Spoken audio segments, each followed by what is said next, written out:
The first step of foundation paper piecing is preparing the foundations. We printed out our foundations. Now what we're gonna do is see, it didn't print, you have 8.5 by 11 paper, didn't print out exactly.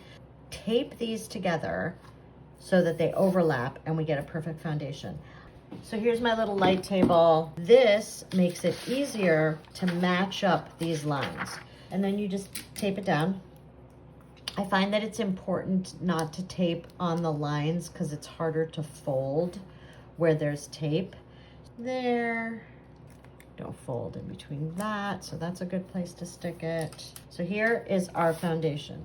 You can be, sort of general with your cuts because you're gonna trim it afterwards. Now we're gonna prep our foundation. So what we need to do is we need to fold on all these lines. This is not the foundation paper piecing where you sew on the paper. This is a technique I learned from Tara Fonin where you fold and sew on the edge. And this means you can use your foundations over and over again, but most importantly, you don't have to tear out your papers. My outer ruler doesn't actually have a small enough edge here, but some do.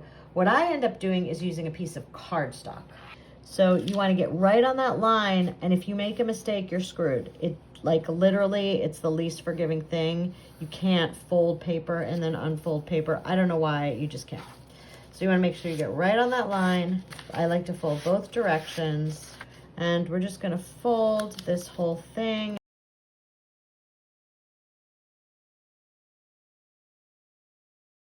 Now that our foundation is ready, the next stage is to cut our fabric. There are lots of ways that you could do this. I personally like to cut, for this, I'm gonna just cut rectangles that are sized according to what I need for each piece. I'm gonna measure each of these little pieces and I'm gonna write down exactly what size piece of fabric I need for each of these. And what I'm gonna do is I'm gonna size this and write it all down so I know exactly how much I need to cut of every single piece of fabric.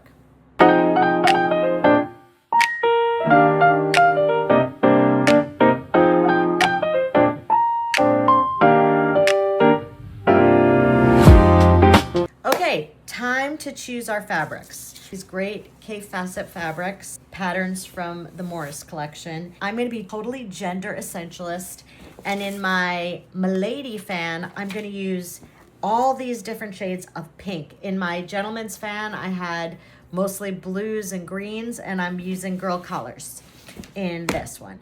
So when you're choosing which one goes where, you wanna think about value, you wanna think about color. I'm just gonna sort of alternate. But now I'm going to start cutting out according to my little plan.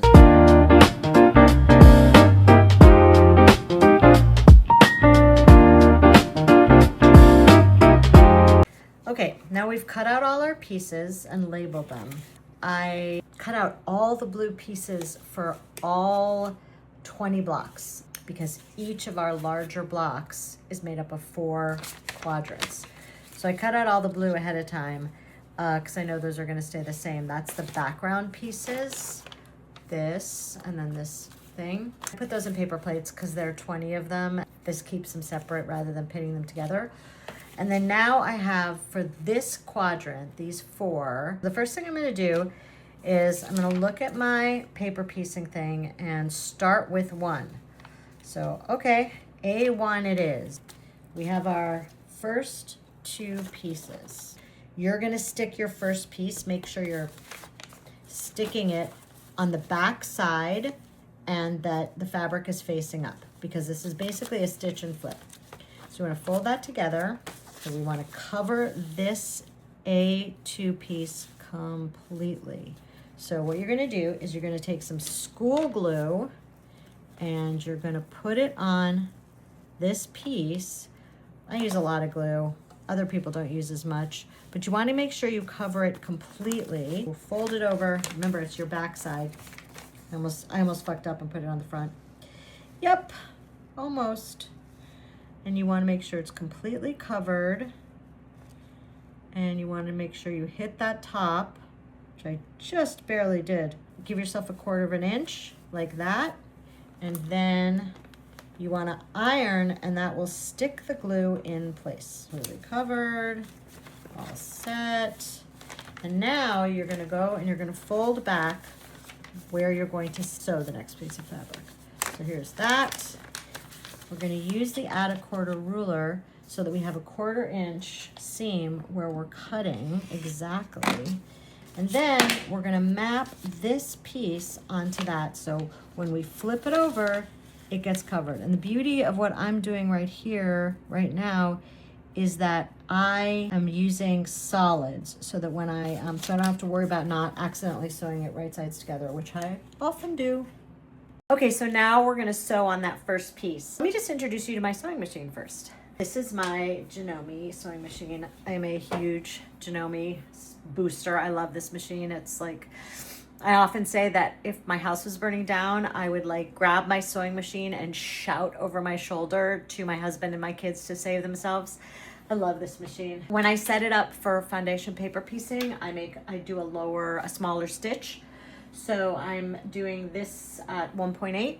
I also, you'll notice here, I always have my walking foot on, always. I just feel like I get more control, I get a better stitch. I never get the fabric tangled up or anything. And now I'm gonna show you something else.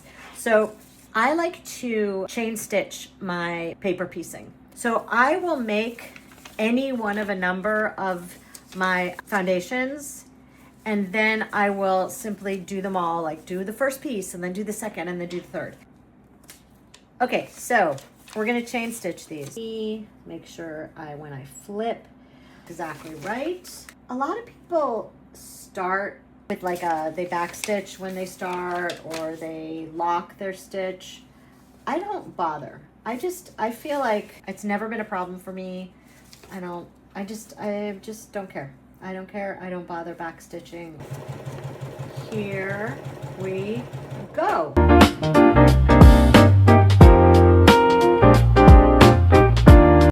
Okay, the next step after you sew your seam, you're going to set the seam like this. I've done a few more since I was last on video. And then you put some glue, a little more glue, and then you're going to flip. If you want a nice crisp seam, you should probably finger press first and then iron, set the glue. And then, see, that was A8, here's A9, we fold that over.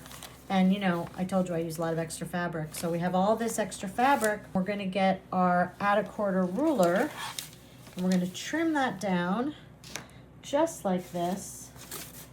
We can find our ruler knife, and okay, there we go. Here are 2 nice scraps I'm gonna save. And now we have this nice 1/4 inch that we can attach our next color to. And our next color it's A9. And see, I put my handy dandy numbers, and here's 9, and off we go. Now we have this, and on the back, this. So what we're gonna do is we're gonna put it, make sure it's paper up, and get yourself a ruler. Now, here's an important piece.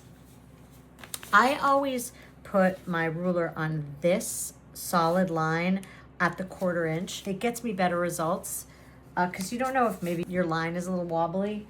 So I just find that I inevitably get better results when I do it that way. So I'm gonna use a 10.5 inch square ruler. See how I'm like putting that on that solid line, then trim. And so this time you see I'm trimming a little bit of paper, which I shouldn't be doing with my rotary cutter, God forbid. But next time it'll be perfectly to size and there will be no paper to trim. Trim and trim. And my friends, so here is your paper piece block without any tearing of paper, just a little glue. And there's that. You can use it again. I'll be using it many more times. I'll be using it 4 more times. And here's the block with this K-Facet gorgeous psychedelic fabric.